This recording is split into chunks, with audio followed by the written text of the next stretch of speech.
Hop. Assalomu alaykum, hurmatli talabalar. Bugun sizlar bilan injenerlik konstruksiyalari fanidan 5-ma'ruzamizni o'tishni boshlaymiz. Bugungi mavzuyimiz metall konstruksiya elementlarini biriktirish hisoblanadi. Hop, metall konstruksiya elementlarini biriktirish usullari haqida umumiy ma'lumot. Yillar o'tishi bilan bino va inshootlar qurilishida metall konstruksiyalarini roli ortib borishi bilan bir qatorda ularni alohida elementlarini o'zaro ishonchli biritishga bo'lgan talab ham ortib boryapti. Hozirgi kunda metall konstruksiya elementlari o'zaro judayam xilma-xil usullar bilan biriktiryapti. Lekin bunga qaramasdan qurilishda qo'llaniladigan konstruksiya elementlarini o'zaro biriktirishda asosan payvandlash, boltli birikmalar, parcha mixlar yordamida hamda yelimlash orqali bajariladi. Demak, metall konstruksiya elementlarini asosiy biriktirish usullarini biz hozir aytib o'tdik, ya'ni payvandlash, boltli birikmalar orqali, parcha mixlar bilan hamda yelimlash orqali biz biriktirishimiz mumkin bo'ladi. Xo'p, endi payvandlab biriktirishga keladigan bo'lsak, po'lat konstruksiya elementlarini biriktirishda asosan 90% dan yuqori biz payvandlab biriktiramiz konstruksiyalarni. Chunki metall konstruksiya elementlarini payvandlab biriktirishda bir qancha afzalliklar mavjud. Bular demak, ortiqcha metall sarf bo'lmaydi, texnologik xarajatlar nisbatan kichik, biriktirilayotgan elementlarda zaiflashlar hosil bo'lmaydi. Istalgan sharoit va vaziyatda payvandlashlarni bajarish mumkin hamda payvand birikmalari ancha ixcham bo'lib, estetik talablarga to'liq javob beradi va payvand choklarini geometrik xususiyatga ega bo'lib, o'zidan gaz va suyuqlikni o'tkazmaydi va hokazo. Demak, siz birinchi rasmda payvandli birikmalarni umumiy ko'rinishini ko'rishingiz mumkin bo'ladi. Endi har qanaqa narsani demak afzalligi bormi, demak kamchiligi ham mavjud bo'ladi. Payvandlashni kamchiligiga keladigan bo'lsak, payvand choklari birmuncha mo'rt bo'ladi, dinamik kuchlarga, tebranishligi bardosh berolmaydi, bilasizlar. Payvand choklarini kirish deformatsiyalari natijasida qoldiq zo'riqishlar va deformatsiyalar hosil bo'ladi. Manfiy harorat, ya'ni -40 gradus Selsiyda payvand choklari mo'rtlashib qoladi. Payvand choklarini sifatida nazorat qilish birmuncha murakkab va serxarajat jarayon hisoblanadi. Ya'ni masalan, siz chokni to'liq qo'yilgan yoki qo'yilmaganini bitta qarashda bilishingiz qiyin bo'ladi. Maxsus rentgenga o'xshagan uskunalar bor, moslamalar. Ular qimmat turadi. Ular orqali lekin o'sha polni ichida ko'rish mumkin bo'ladi. Xo'p, endi boltli birikmalar. Metall konstruksiyalarni barpo etishda boltli birikmalardan foydalanish ko'lami payvandli birikmalardan keyingi o'rinda turadi. Boltli birikmalardan asosan quyidagi hollarda foydalanishimiz mumkin. Ya'ni montaj ishlarini bajarishda, montaj ishi bilamiz, bu yig'ish, to'g'rimi? Vaqti bilan yig'ib yechiladigan konstruksiyalarni barpo etishda, bunaqa holatda biz sarf qila olmaymiz. Konstruksiya alohida elementlari turli xildagi material, masalan, po'lat bilan yog'ochchi yoki plastmassa yoki alyuminiy, ya'ni ikki xil turdagi konstruksiyalar bo'ladigan bo'lsa ham, bunaqa holatda biz albatta boltli birikmalar orqali biriktirishimizga to'g'ri keladi. Konstruksiya alohida elementlarini ma'lum bir muddatlarda almashtirib turish zarurati bo'lganda biz demak boltli birikmalardan foydalanar ekanmiz. Mana ikkinchi rasmda boltli birikmalarni umumiy ko'rinishini ko'rishingiz mumkin bo'ladi. Boltli birikmalar ham demak o'ziga xos afzalliklarga ega. Ya'ni dinamik kuchlarga bardosh bera oladi. Boltani o'rnatish ortiqcha malaka talab etmaydi. Ya'ni masalan, svarka qilolmagan odam svarkani demak birinchi ushlayishda qilib ketishi qiyin kechadi, lekin boltli birikmalarni bemalol oddiy odam ham, tajribasi bo'lmagan odam ham bolt bilan biriktirib qo'yishi mumkin bo'ladi. Boltlar yordamida biritilgan konstruksiya elementlarini alohida elementlarini almashtirishda ularga mexanik shikastlar yetkazilmaydi. Kamchiliklariga keladigan bo'lsak, boltlar yordamida biritilgan konstruksiyalarni tashqi yuklar ta'sirida deformatsionuvchanligi nisbatan yuqori bo'ladi. Konstruksiyada barpo etishda ortiqcha metall sarfiga yo'l qo'yiladi, chunki boltda o'zi уже ortiqcha metall hisoblanadi. Biriktilayotgan elementlarda zaiflashlar yuzaga kelib, ularni yuk ko'tarish qobiliyati kamayib ketadi. Ya'ni shu masalan qanaqadir listni biz boltli birikmalar orqali biriktirmoqchi bo'lsak, masalan, agar ikkita bolt qo'ymoqchi bo'lsak, ikkita joydan teshamiz va natijada o'sha yuzasida zaiflashish hosil bo'ladi. Ya'ni oldingidek yuk ko'tarish qobiliyatini saqlab qololmaydi teshganimiz uchun. Tebranishlar ta'sirida bolt gaykalari bo'shab ketish ehtimoli ham mavjud bo'ladi. Parcha mixlariga keladigan bo'lsak, bular eng qadimgi biriktirish usullaridan biri hisoblanadi. O'tgan asrda turli xildagi metall konstruksiya elementlarini cho'yan, po'lat, alyuminiy qotishmalarini biriktirishda keng qo'llab kelingan. Lekin parcha mixli birikmalarni barpo etishdagi texnik jarayonlar murakkabligi va metall sarfining yuqoriligi sababli hozirgi kunda bunaqa biriktish usullaridan deyarli foydalanilmayapti qurilishda. Hop, demak, parcha mixli birikmalarni umumiy ko'rinishini siz 3-rasmda ko'rishingiz mumkin bo'ladi. Bundan keyingi biriktirish usulimiz bu yelimlab biriktirish.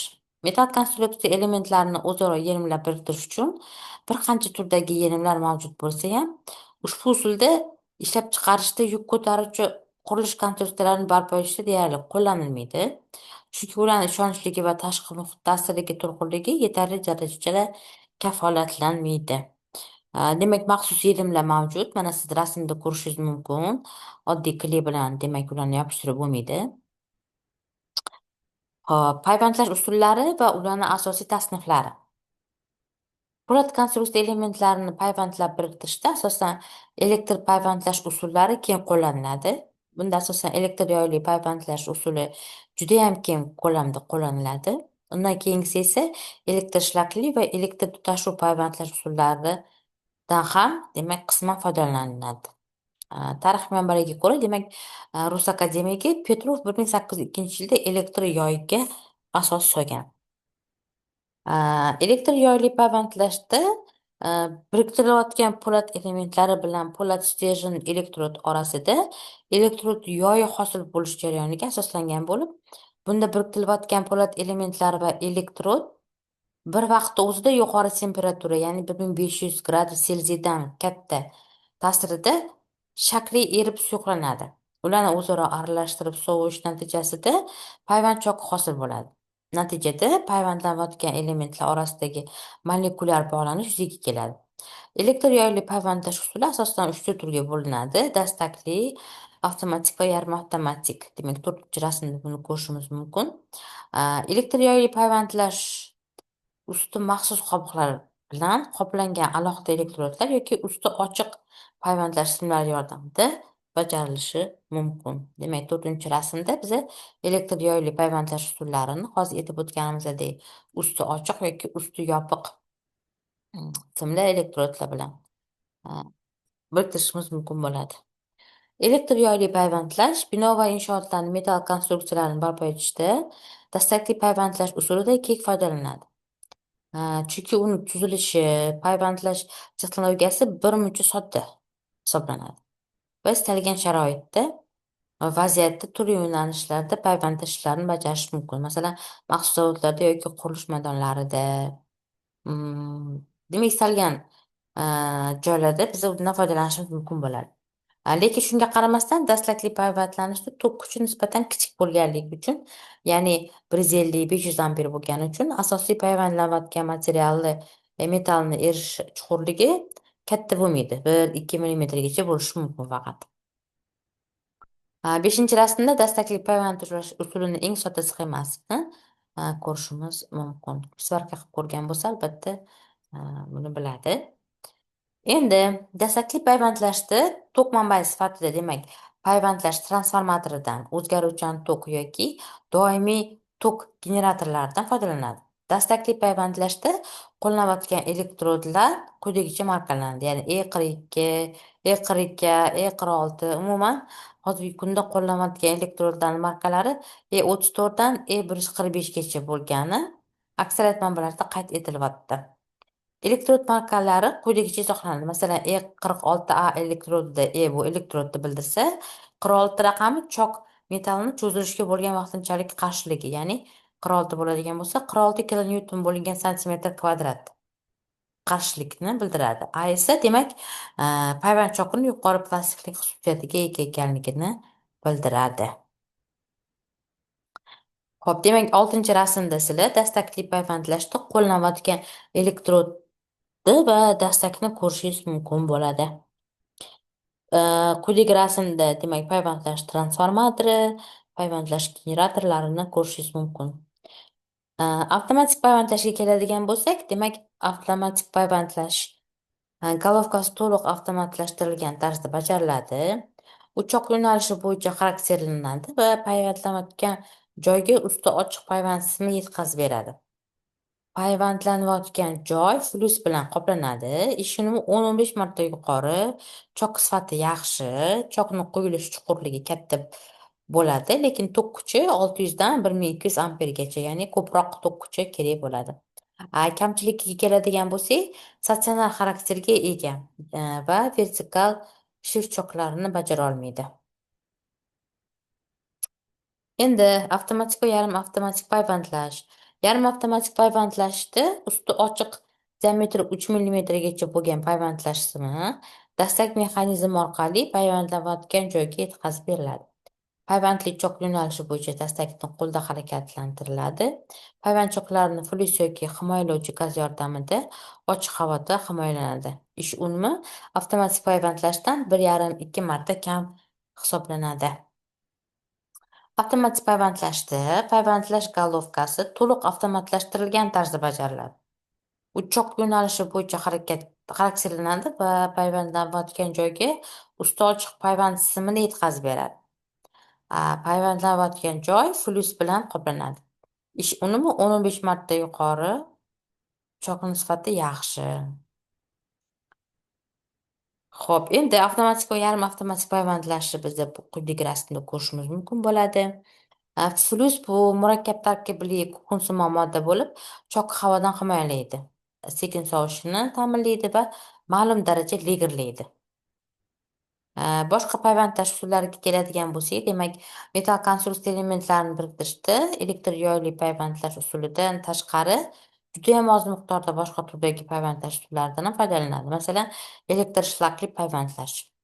Ushbu payvandlanayotgan qalin tunikalar, ya'ni qalinligi 20 dan katta bo'lgan vertikal tarzda joylashtiriladi. Ular orasidagi masofa 20-40 tirqishni pastki qismi po'lat taglik bilan, yon tomonlari esa suv bilan sovitiladigan muz plastinkalar bilan biriktiriladi.